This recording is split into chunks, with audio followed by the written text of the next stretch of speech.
ان کا ذہن تیار کیا گیا، ان لوگوں کو جو اس طرح کے واقعات میں کبھی ملوث نہیں رہے ان کو پہلے سے تیار کیا گیا، اور یہی وجہ ہے کہ چن چن کر دفاعی تنصیبات کو نشانہ بنایا گیا، شہداء کی یادگاریں مسمار کی گئیں، اور D G I S P R نے کہا کہ ایسے لوگوں سے جنہوں نے دفاعی تنصیبات پر حملہ کیا ہو، مسلح افواج پر ڈائریکٹ وہ جو ہے نفرت انگیز یہاں کمپین چلائی ہو، یا شہداء کی یادگاریں مسمار کرنے میں ملوث رہے ہوں، ان سے کیسے بات ہو سکتی ہے؟ ان سے کوئی بات نہیں ہو رہی۔ نمبر ایک یہ تاثر ختم ہو گیا۔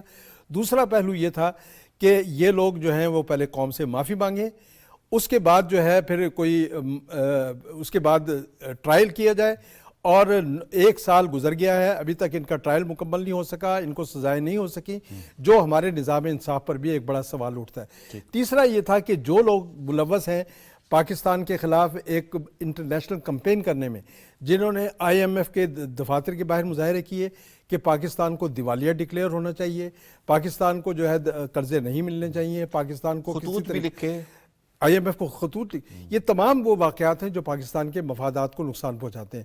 تو آپ بتائیے کہ ان لوگوں سے کیسے ہم بات کر سکتے ہیں، کیسے ان سے انہوں نے کہا ہے کہ اس حوالے سے بالکل زیرو ٹالرنس کی پالیسی ہے ہماری، کہ جب ان کو پہلے سزائیں ملنی چاہیے، اور 1 سال گزر گیا ابھی تک سزائیں نہیں ملی۔ جب تک یہ سزائیں نہیں ملیں گی تو ہم کیسے اس معاشرے کو جو ہے ایک پرامن معاشرہ قرار دے سکیں گے؟ اگر ان کو سزائیں نہ ملی تو یہاں کسی کی جان و مال محفوظ نہیں رہے گی، یہاں پھر جو بھی بلوائی اٹھے گا وہ اپنے مخالفین پر حملہ کرے گا، اور اس کے بعد یہاں پر جو ہے جنگل کا پتا ہوگا قانون، کہ ویسے بھی سزا لیٹ ملنی ہے تو چلو یہ جنگل کا قانون جو ہے پاکستان میں رائج نہیں ہونا چاہیے۔ تو یہ وہ صورت پوائنٹ آ گیا آپ کا۔ ہمایوں خان صاحب نے ہمیں جوائن کیا ہے، جی ویلکم کرتے ہیں، تجزیہ کار ہے ہمارے ساتھ۔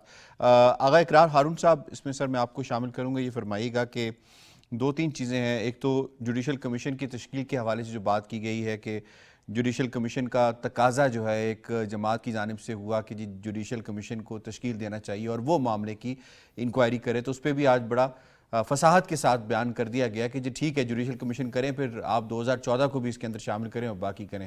ایک تو یہ کتنی تسلی کروا دی گئی ہے کہ جوڈیشل کمیشن کا نام لے کے جو بلیک میل کیا جاتا تھا، اور دوسرا جو آزادی اظہار رائے کی مد میں جو کچھ اتنے عرصے میں 1 سال کے اندر ہوتا رہا ہے، اس سے اب کاؤنٹر کرنا کتنا ضرورت ہے، کتنی ضرورت ہے کہ مقننہ اس کے اوپر آپ کوئی نہ کوئی قانون سازی کریں؟ سر یور ٹیک۔ بہت شکریہ۔ دیکھیں یاسر صاحب، جہاں تک آپ جوڈیشل کمیشن کی بات کر رہے ہیں تو جوڈیشل کمیشن چلے ٹھیک ہے، لیکن جو مقدمات اس وقت اپنے آخری لیگ پہ ہیں اور جن کا کچھ کا فیصلہ ہو چکا ہوا ہے، ان کو ہم کسی بھی صورت میں جو ہے وہ یہ نہیں کہہ سکتے کہ اب ہم پھر سے یعنی کہ سٹارٹ فرام زیرو۔ آپ جوڈیشل کمیشن بنائیں، انہوں نے بات کی ہے 2014 کی بھی کی ہے، 16 کی بھی کی ہے۔ یہ جس بلڈنگ میں میں بیٹھا ہوا ہوں اس پہ بھی ایک اٹیک ہوا تھا، پارلیمنٹ پہ ہوا تھا۔ پھر آپ جوڈیشل کمیشن میں اگر جانا ہے تو دیکھیں ان کا جو انہوں نے جو امپورٹنٹ بات کی ہے میرے پوائنٹ آف ویو سے، وہ یہ ہے کہ یہ بات ہمیں سمجھ آنی چاہیے کہ ایک خاص جماعت جو ہے وہ لوگوں کی ذہن سازی کرتی رہی ہے۔ کیسے؟ اس نے یہ نیریٹو دیا کہ جو ریاست ہے وہ فورسڈ سٹیٹ ہے۔ فورسڈ سٹیٹ ہوتا ہے کہ یہ اپریسر ہے، یہ ظالم ہے اور آپ مظلوم ہیں۔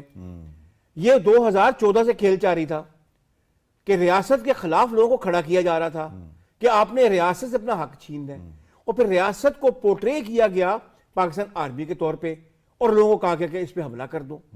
تو یہ ایک دن میں سب کچھ نہیں ہوا، اور اسی لیے انہوں نے کہا ہے کہ اگر شروع 2014 سے ایک بیانیہ بنایا جا رہا تھا، اس کو کہتے ہیں فورس سٹیٹ کا بیانیہ۔ دیکھیں آج انہوں نے باتیں کی ہیں، ان میں ایک سوال انہوں نے کیا ہے پوری قوم کو جو میں محسوس کر سکتا ہوں اور آپ نے بھی کیا ہوگا۔ واقعی مجھے بات بتائیے، 2 دن رہ گئے ہیں 9 مئی کی پہلے یعنی کہ سال کو ختم ہوتے ہوئے، ابھی تک ریاست ان ٹوٹو لوگوں کو سزا کیوں نہیں دے سکتی؟ یہ تو ہر زبان پہ یہ سوال ہے۔ دس از اے کویسچن۔ اور آپ نے ریفرنسز آلریڈی دے دیے کہ جب لندن میں ہوا، جب پیرس میں ہوا اور جب امریکہ میں ہوا، وہ تو فوری انصاف کر کے وہ تو سارے جیلوں میں پڑے ہیں۔ ساری رات اپنا کیسز پوری رات اپنا ہیئرنگ ہوتی رہی۔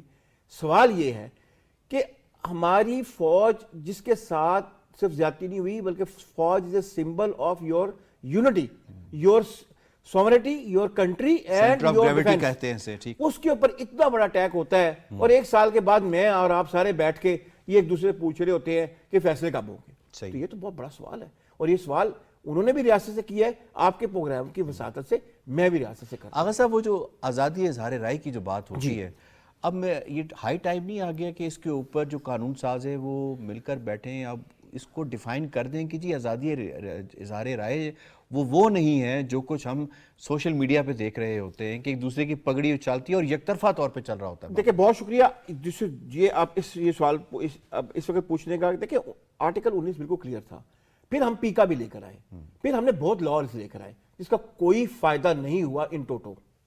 ہمیں ایک بڑا کلیئر لا بنانا پڑے گا کہ جو ریاستی اداروں کے خلاف بولے گا وہ پہلے تو اریسٹ ہوگا اور پھر اس کے بعد آگے دیکھتے ہیں کہ انویسٹیگیشن کیا ہوتی ہے. ہمارے یہاں پہ آپ کو بھی یاد ہوگا, آپ کے ساتھ بھی میں بات کرتا رہا ہوں, ایک بڑی غلط روایت قائم کی گئی آج سے تقریباً 1.5 سال پہلے کہ جن لوگوں نے ریاست کو اٹیک کر رہے تھے وہ گرفتار ہوتے تھے, ایک ویڈیو اپنا بیان بناتے تھے اور اس کے وہ کہتے تھے کہ ہم نے معافی مانگ لی. یاد آیا آپ کو؟ میری تب بھی یہی رائے تھی, یہ غلط ہو رہا ہے, یہ آپ کو یاد ہوگا. میں تب بھی کہتا تھا کہ آپ باقی لوگوں کو ایک آپ سمجھے کہ آپ ایک وے آؤٹ دے رہے ہیں کہ اوکے اسی بھی کر کے ایک سٹیٹمنٹ دے دیں گے. ریاست کو ریاست کے طور پہ بیہیو کرنا پڑے گا. ٹھیک ہے. ہمایوں خان صاحب, آپ اگر مجھے سن پا رہے ہیں تو یہ فرمائیے گا کہ ایک جماعت وہ یہ کہتی ہے کہ ہم تو سب سے پاپولر جماعت ہیں اور جتنا مینڈیٹ یا ووٹ ہمیں ملا ہے اس نے تو جو 9 مئی کا بیانیہ تھا وہ تو سارا زبردست کر کے چھوڑ دیا ہے. تو آج D G I S P R نے کافی حد تک وہ جو فیکٹس اینڈ فگر سامنے لے کر آئے ہیں کہ اس جماعت کو کتنا ووٹ پڑا, کتنی پرسنٹیج پڑی, اور جو دعویٰ وہ جماعت کرتی ہے تو جو 9 مئی کا بیانیہ ہے وہ اپنی جگہ پر موجود ہے, اس کو کوئی کسی قسم کا کوئی 8 فروری سے کوئی فرق نہیں پڑا. ایسا ہی ہے سر؟ جی اگر آپ میری آواز سن پائیں تو بالکل آپ نے جو سوال کیا اس کے اندر ہی اس کا جواب بھی پنہا ہے. وہ اس کی ریزن یہ ہے کہ یہ 2 کمپلیٹلی علیحدہ باتیں ہیں کہ جس جماعت کا ہم ذکر کر رہے ہیں جو یہ دعویٰ کرتی ہے کہ ان کی پاپولیرٹی یا جو 8 مئی کے اوپر جو الیکشن کا رزلٹ ہے اس کا اس چیز کے ساتھ کوئی 8 فروری کا اس کا 9 مئی کے واقعات کے ساتھ کوئی تعلق نہیں. وہ ایک ہماری ہسٹری کا ایک سیاہ باب ہے, جس طرح حافظ صاحب نے بھی کہا, آغا صاحب نے بھی کہا, اس سے پہلے بریگیڈی صاحب بھی کہہ رہے ہیں, اور میرا خیال ہے کوئی بھی جو ذی شعور پاکستانی ہے وہ اس سے بالکل اختلاف نہیں کرے گا کہ وہ جو اس دن کے واقعات ہیں وہ ایک تاریخ کے اندر ایک سیاہ باب ہے, ایک دھبا ہے. اس کی پراپر انویسٹیگیشن ہونی چاہیے جس کا آج D G I S P R نے ذکر کیا, اور انہوں نے جوڈیشل کمیشن بنانے کا بھی ذکر کیا. تو جو الزامات پولیٹیکل پارٹی کی طرف سے اسٹیبلشمنٹ کے اوپر یا فوج کے اوپر لگایا جا رہے تھے, انہوں نے کہا ہم کلیئر ہیں, ٹرانسپیرنٹ ہیں, اس کا کوئی بھی جو ہے وہ ٹرانسپیرنسی کے مطابق کرا لیا جائے, احاطہ کرا لیا جائے, جوڈیشل کمیشن بنایا جائے. لیکن اس کے ساتھ ساتھ باقی ایسے اور بھی واقعات ہیں جس کا بھی آپ سب نے ذکر کیا. تو ان دونوں واقعات کو میرا خیال ہے مکس نہیں کرنا چاہیے. اس پارٹی کے جو کلیم ہیں وہ عدالتوں میں ہیں, ان کے اوپر عدالتیں اپنی رائے دے رہی ہیں, لیکن اس وقت جو اسٹیبلشمنٹ کے اوپر اور ہماری فوج کے اوپر جو الزامات لگائے جا رہے ہیں اس کا جواب دینے کے لیے D G I S P R نے آج بڑی کمپریہنسو جو ہے اپنی اسیسمنٹ کی اور اس کا بتایا. ہمایوں خان صاحب, آپ کی اجازت سے, اگر آپ کی اجازت ہو تو میں ادھر اپنے ناظرین کو بھی یہ فیکٹس بتاتا چلوں جو کہ D G I S P R نے بتایا کہ ٹوٹل جو آپ کا ووٹر تھے تقریباً 12 کروڑ کے قریب ووٹر تھے, اس میں سے 47% ٹرن آؤٹ تھا. 47% ٹرن آؤٹ میں اس مخصوص جماعت کو 31% ووٹ ملا ہے جو تقریباً بنتا ہے 1 کروڑ 60 یا 70 لاکھ.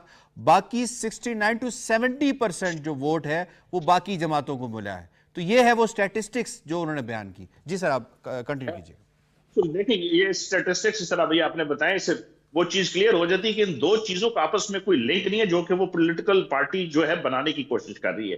تو یہ ایک سیپریٹ واقعہ ہے اور اس کو اس تناظر میں دیکھنا چاہیے کہ اسٹیٹ انسٹیٹیوشن کو, اسٹیٹ کی رٹ کو کوئی بھی جو ہے اگر جتھوں کی صورت میں, اور اسی چیز کو ہم پچھلے 20 سال سے جو ہے وہ لڑ رہے ہیں وار اینڈ ٹیرر کے اوپر, جس کا ذکر بھی کیا گیا کہ گروہ اٹھتے ہیں اور اپنی مرضی سے جو ہے اسٹیٹ کی رٹ کو چیلنج کرنا شروع کر دیتے ہیں. ایسا ممکن نہیں ہے, اور جو اسٹیٹس یا جو نیشنز بنتی ہیں اس میں اسٹیٹ کو اپنی رٹ دکھانی پڑتی ہے. اور میرا خیال ہے کہ یہی چیز اور اسی چیز کا اظہار جو ہے آج آئی ایس پی آر کی طرف سے کیا گیا, اور یہ بڑی کمپریہنسو تھی, اور اس میں اور بہت ساری چیزوں کا احاطہ کیا گیا. اس کے ساتھ ساتھ جو ہے جو پاکستان کو درپیش چیلنجز ہیں جس میں سب سے بڑا چیلنج اس وقت جو ہے، ابھی حافظ صاحب نے بھی ذکر کیا اور آپ نے بھی کیا، اور پھر اس پارٹی کا ذکر آ جاتا ہے، اپنی اکانومی کو کس طرح سٹیبل کرنا ہے. جی اب جب ہم اس اکانومی کو سٹیبل کرنے کے لیے جو ہے مختلف فورمز کے اوپر انٹرنیشنل جو ایڈ اور اس کے علاوہ ٹریڈ کی باتیں کر رہے ہیں، اور اس کے علاوہ اپنے قرضہ جات کو ریسٹرکچر کرنے کی باتیں کر رہے ہیں، آئی ایم ایف کے ساتھ ہماری ڈیل چل رہی ہے جو کہ ایک بہت اہم جو ہے فائنینشیل انسٹیٹیوشن ہے. اس میں اگر ایک صوبے کے جو فائنانس منسٹر ہوں اور وہ خط لکھیں جبکہ فیڈرل جو ہے وہ نیگوشیٹ کر رہا ہو، تو یہ بتاتا ہے مینٹیلٹی. آپ کو اختلاف ہو سکتا ہے اپنی پارٹیز کے ساتھ، آپ کو اختلاف ہو سکتا ہے اپنی اسٹیبلشمنٹ کے ساتھ، لیکن اگر آپ کو اپنے نیشنل انٹرسٹ کا ہی نہیں پتا کہ جس وقت اسٹیٹ یا اکانومی یا لوگوں کی مجبوریاں یا ان کو بہتر کرنے کی اگر فیڈرل لیول کے اوپر یا کوئی چیز کی جا رہی ہے تو آپ اپنی سیاست کو آگے لے کے آئیں. دس از ہائیلی ان ایکسیپٹیبل. جی پھر جو دوسری چیز جی جس کا ذکر کیا گیا وہ جی آپ بات دہشت گردی ہے. جی ٹھیک. اب دہشت گردی کے اوپر جو ہے بڑا ایک کمپریہنسو، آپ کو پتا ہوگا کہ پاکستان کو رول دنیا کے اندر سرایا جا رہا ہے، پوری دنیا کے اندر جو ہمارے تمام دوست اور بلکہ ایسے لوگ بھی دہشت جو گردی ہمارے پہ بات دوست کریں نہیں گے. دہشت گردی بڑا کیونکہ امپورٹنٹ یہ ایسپیکٹ ہے پاکستان کے پوائنٹ آف ویو سے، ہم نے اس کے لیے پورا ایک دوسرا سیگمنٹ رکھا ہے. حافظ صاحب اس میں ذرا آپ کو شامل کرتے ہیں. پچھلے کچھ عرصے سے ہم دیکھ رہے ہیں کہ لاپتہ افراد کی آڑ میں کچھ لوگوں کو اسلام آباد میں لانچ کیا جاتا ہے. وہ پلانٹڈ لوگ جس طرح سے یہاں پہ حرکتیں کرتے ہیں، پھر وہ بیانیہ بناتے ہیں، پھر ان کی ویڈیوز سوشل میڈیا کے اوپر وائرل ہوتی ہیں، اور پھر پاکستان کا امیج جو ہے وہ اسے خراب کیا جاتا ہے، اور انڈیا اس کے اوپر بڑا کھیلتا ہے. بالکل. اس پر جو انہوں نے جواب دیا دیکھیں آج وہ انہوں نے یہ بتایا کہ بھئی کہ مسنگ پرسنز کا معاملہ جو ہے صرف پاکستان کا معاملہ نہیں ہے بلکہ دیگر ملکوں میں بھی ہے، اور اس میں لیکن پاکستان کے حوالے سے جو اینٹی پاکستان پروپیگنڈا کیا جاتا ہے اور خاص طور پر پڑوسی ملک سے جو اس کی بیکنگ کی جاتی ہے اس کو انہوں نے آج بے نقاب کیا ہے، اور یہ بتایا ہے کہ اور دیکھیں ایک بات تو یہ ثابت ہو گئی کہ مسنگ پرسن جو ہیں اس میں سے بیشتر وہ لوگ ہیں جو از خود جو ہیں کسی نہ کسی طریقے سے ملک چھوڑ گئے اور ملک دشمن طاقتوں کے ہتھے چڑھ گئے، وہاں ٹریننگ کر کے پاکستان پہ حملوں میں ملوث ہیں یا مارے گئے. کیونکہ دیکھیں ابھی ریسنٹلی ایک جو جن دہشت گردوں 3 دہشت گرد جو مارے گئے ہیں اس میں 2 ایسے بھی تھے جن کے بارے میں یہ کہا گیا یہ مسنگ پرسن تھے، اور ان کے باقاعدہ جو ہے یہاں پر کمپین چلائی گئی، یہاں جلسے جلوس کیے گئے ان کے لیے. بعد میں پتہ چلا کہ یہ تو دہشت گرد تنظیموں کا حصہ بن گئے تھے. تو اب یہ دیکھیں کہ تقریباً جو ہمارے یہاں لاپتہ افراد کا جو کمیشن ہے وہ کام کر رہا ہے، تقریباً 6 سال ہو گئے. اب 6 سال میں انہوں نے مور دین 80% جو ہے مسنگ پرسن کا انہوں نے جو کیسز تھے ان کو ریزالو ہو گئے ہیں، اور اس کا پتہ چل گیا ہے کہ یہ لوگ جو ہیں ان میں سے بیشتر جو ہیں واپس آ گئے ہیں یا از خود گئے تھے، کوئی گھریلو جھگڑے تھے یا اپنے معاش کے سلسلے میں چلے گئے تھے. بہرحال یہ ہے کہ یہ ایشو جو ہے واقعی بڑا امپورٹنٹ ایشو ہے، اور اس میں جن ریاستی اداروں کو ملوث کیا جا رہا ہے آج خاص طور پر D G I S P R نے اس کو کلیئر کیا کہ اس پہ ہمارا ادارہ بالکل ملوث نہیں ہے، ہم قانون کے تحت کام کر رہے ہیں، اور جو لوگ جا رہے ہیں مسنگ پرسن کے طور پر یا جو لوگ اس کو ایز اے کمپین چلا رہے ہیں اینٹی پاکستان، یہ وہ لوگ ہیں جن کا ذہن ہی پاکستان کے مفادات کے خلاف ہے، جن کا رویہ جن کے طور طریقے سب پاکستان کے مفادات کے خلاف ہے. اس لیے ہمیں چوکس ہونے کی ضرورت ہے اس حوالے سے کہ مسنگ پرسن کا جو موضوع ہے وہ پاکستان کے خلاف استعمال نہیں ہونا چاہیے. وہ جن لوگوں کے واقعی بچے گم شدہ ہیں یا جن کے والدین میں سے کوئی بھائی وغیرہ، تو گھر میں جو ہے یقیناً ایک پورا گھر جو ہے سفر کرتا ہے، تو ہمیں اس مسئلے کو اس کے ساتھ نہیں جوڑنا چاہیے جس کے ساتھ جوڑنے کی کوشش کی جا رہی ہے. تو یہ ایک معاملہ جو ہے بہت امپورٹنٹ تھا جس کو آج وضاحت کے ساتھ D G I S P R نے بیان کیا ہے. اچھا آغا صاحب، ایک اور موضوع کے اوپر جو لابنگ کی گئی، ہمیں ایک وقت کے اندر لیکوڈیٹی کرنچ تھا، ہمارے پاس ایک منتھ کی جو فارن ایکسچینج پیمنٹس تھی اتنے پیسے ہمارے پاس موجود نہیں تھے. آئی ایم ایف کے پاس پرائم منسٹر جو ہے اپنے پچھلے دور کے اندر بار بار جا رہے تھے اور بالآخر پیرس جا کے انہوں نے یہ ڈیل جو ہے وہ فائنلی سائن کر دی. اس پہ جو لابنگ کی گئی پاکستان کے خلاف، خاص طور پہ آئی ایم ایف کے دفتر کے سامنے جا کے پھر خطوط لکھ کے، یہ ڈونٹ یو تھنک یہ ملٹی پرونگ اسٹریٹجی اپنائی گئی تھی پاکستان کے خلاف، کس طریقے یہ سری لنکا بن جائے ان کو لون نہ مل سکے؟ دیکھیے بات یہ ہے کہ پاکستان ہمیشہ سے اسی پارٹی کا ٹارگٹ رہا ہے جس نے اس ملک پہ حکمرانی کی 42 مہینے، اور ان کو اس میں وہ پورا موقع ملا کہ وہ تمام کام کریں جس میں سی پیک کا بند کرنا، جس میں پاکستان کے تعلقات دوست ممالک کے ساتھ خراب کرنے، جیسے پاکستان کو آپ سمجھے کہ جو انٹرنیشنل ہورائزن ہے اس پہ سے اپنا ودرا کروانا، وہ سارا انہوں نے کام کر لیا. اس کے بعد گورنمنٹ ان کی چلی گئی، ووٹ آؤٹ ہو گئی. صحیح. ووٹ آؤٹ ہونے کے بعد ان کو سمجھ نہیں اب کیا کرنا ہے، what is to be done. اور آپ کو یاد ہوگا کہ IMF کا معاہدہ اسی پارٹی نے کیا تھا، اور بعد میں اس کو وعدہ کرنے کے بعد اس کے خلاف، اس معاہدے کے خلاف خود ہی انہوں نے ڈیسیژنز کیے تھے جس کا خمیازہ آنے والی حکومتوں کو بھگتنا تھا. پیٹرول پہ پیٹرول کے اوپر سبسڈی دینا پرٹیکولرلی. ٹھیک ہے. اب جو خط لکھے گئے، جن لوگوں نے خط لکھے وہ پاکستان میں موجود ہیں. کیا ہمیں آرٹیکل 6 کے تحت ان پہ مقدمات نہیں چلانے چاہیے؟ Important point. یہ میرا سوال ہمیشہ سے ہے. ان پہ مقدمات نہیں بنائے گئے. ایون اس جو شخص اس وقت جیل میں ہے اس کے اوپر بھی وہ مقدمات نہیں ہیں جو ہونے چاہیے. یہ بھی دو جو IMF کو خط لکھے، خط اب بھول جاتے ہیں، وہ یونائٹڈ نیشن کو لکھا گیا تھا جس میں یہ کہا گیا تھا کہ پاکستان میں لارج سکیل ہیومن وائلیشن ہو رہی ہیں، اس لیے پاکستان کے اوپر سینکشن لگائی جائیں. یار کوئی پاکستانی یا کوئی ملک کا، کسی ملک کا کوئی باشندہ اپنی مدر لینڈ کے بارے میں، اپنی ریاست کے بارے میں اس قسم کی بکواس کر سکتا ہے؟ لیکن جس نے وہ لیٹر لکھا وہ بھی پاکستان میں موجود ہیں اور ان پہ کوئی مقدمہ درج نہیں ہوا ہوا ہے. جب آپ اس قسم کے لوگوں کو سپیس دیتے ہیں تو پھر آپ ایک اور آدمی کو بھی موقع دے رہے ہوتے ہیں کہ وہ IMF کو لیٹر لکھ دے. میں اس لیے کہہ رہا ہوں IMF کو 2 دفعہ اپروچ کیا گیا اور ان بٹوین UN کو 1 دفعہ اپروچ کیا گیا. یہ ساری چیزیں میرے لیے بڑی حیران کن ہیں کہ یہ کون یہ ایک عجیب سا ماشاءاللہ. یقیناً وہ جو امریکن لیجسلیٹرز ہیں ان کو جو انوالو کیا گیا ہے اس کے اندر بھی، اور ان سے خطوط بھی لکھوائے نہیں، ابھی جو ٹیلی گراف کو آرٹیکل لکھا ہے. اچھا آپ اگر آرٹیکل کی آپ بات کر رہے ہیں، یہ حب الوطنی ہے. یہ تو میرا سوال ہے کہ ان لوگوں کے اوپر آرٹیکل 6 پھر کیوں نہیں لگتا ہے کہ جو لیٹرز باقاعدہ اپنے سائن سے لیٹر لکھتے ہیں پاکستان کے خلاف، ریاست پاکستان کے خلاف کہ اس کو سینکشن کیا جائے. انڈیا نے لیٹر نہیں لکھا ہے، کسی اور نے نہیں لکھا ہے، آپ کا ایک شخص جو اسلام آباد کے اندر رہتا ہے اس نے لیٹر لکھا ہے. جب تک آپ ان لوگوں کو کیفر کردار تک نہیں پہنچائیں گے، آپ اور میں باتیں ہی کرتے رہیں گے کہ یہ پولیٹیکل پارٹی پاکستان کو کہاں کہاں نقصان پہنچاتی ہے. ہر لمحہ یہ سوچ رہے ہوتے ہیں کہ پاکستان کو کہاں نقصان پہنچانا ہے. ٹھیک ہے. ہمایوں صاحب بریف سے آپ سے ہم ٹیک لیں گے. یہ فرمائی گا کہ اگر ملک کو آگے چلنا ہے، ملک کو اپنی سمت کا تعین کرنا ہے، بہتری کی جانب بڑھنا ہے، اب 9 مئی والے قضیے سے ہمیں آگے نکلنے کی ضرورت نہیں ہے، اس پہ ہمیں حتمی طور پہ فیصلہ کر کے آگے بڑھنا چاہیے. اب جی بالکل یاسر صاحب، یہ میں باقی جو پینلسٹ جو کہہ رہے تھے، آغا صاحب اور حافظ صاحب، بالکل اتفاق کرتا ہوں.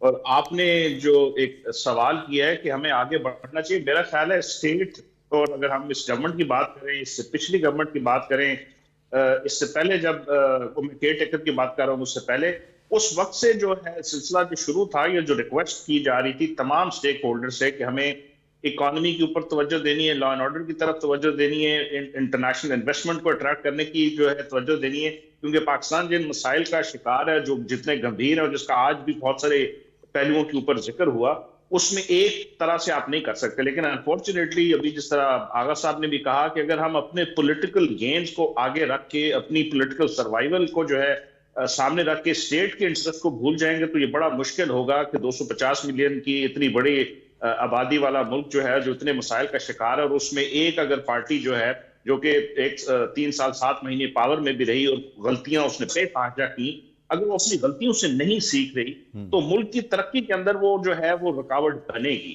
میرا خیال ہے لوگوں کو ہم جو ہے وہ جج بناتے ہیں اور لوگوں نے آلریڈی اس کے اوپر اپنا فیصلہ دے دیا. اور اس کے علاوہ ہمارا اس وقت کا جو سب سے بڑا اہم ہمارا انسٹیٹیوشن ہے جو ملک کی سرحدوں کی حفاظت کرنے میں لگا ہوا، اور جس کے جو ہے افسران اور جو فوجی ہیں، جو نوجوان ہیں، جو جوان ڈیلی بیسس پہ جو ہے نا شہادتوں کا نذرانہ دے رہے ہیں، اور ہمارے اوپر تابڑ توڑ حملے ہو رہے ہیں. آگے بھی جو ایکسپیکٹڈ ہے، کیونکہ ساتھ والے ممالک کے اندر الیکشن ہو رہے ہیں، اس الیکشن کی آڑ میں بہت کچھ وہ کر رہے ہیں.